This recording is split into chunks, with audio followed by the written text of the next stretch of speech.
experienced that persistent indigestion, bloating, or just downright stomach pain, gone to the doctor, and been told there's absolutely no clear medical cause?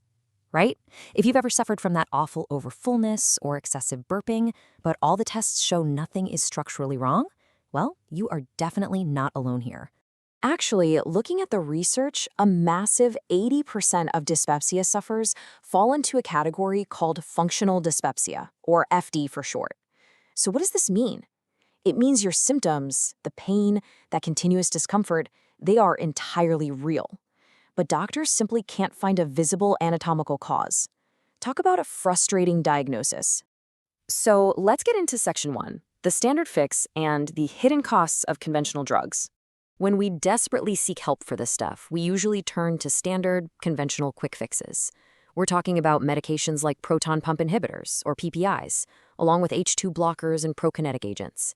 The medical field relies heavily on these, and they're basically designed to just shut down your stomach acid to give you some temporary symptom relief.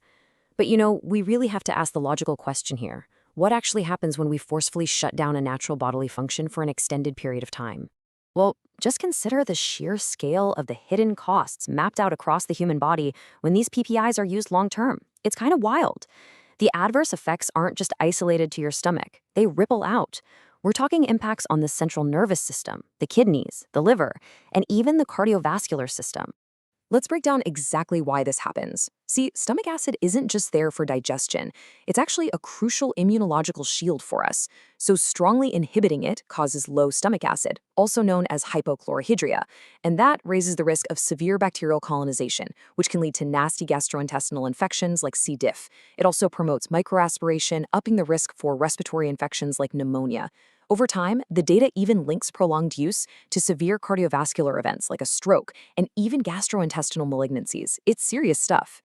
Which brings us to Section 2, the paradigm shift, the multi-target herbal approach. This is a really critical turning point in the research. Think about this conceptual contrast. With conventional medicine, we usually have a single target approach. It's like a drug acting as a laser just to block one specific mechanism, like acid production.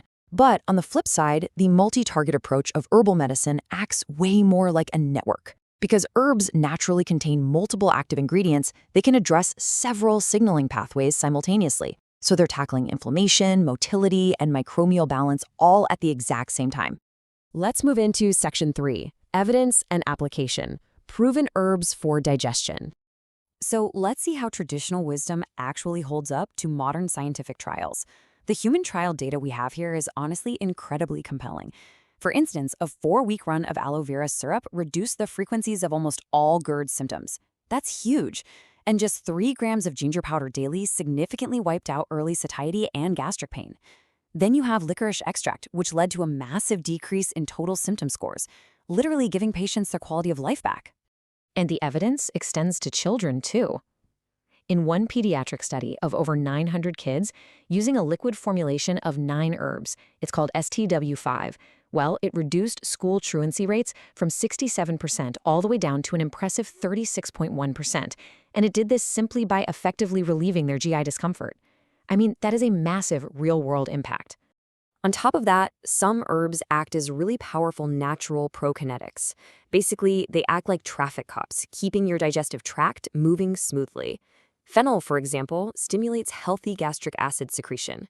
And cumin?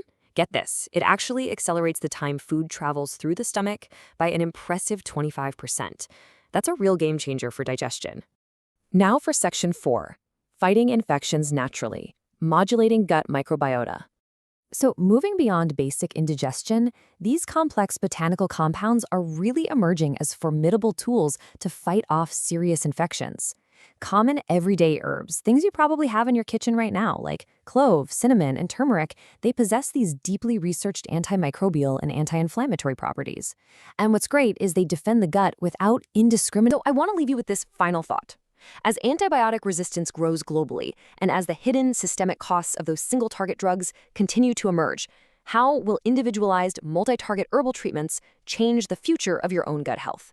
Really, how might rethinking our approach from a single-target quick fix to a complex, multi-target national solution completely transform the future of modern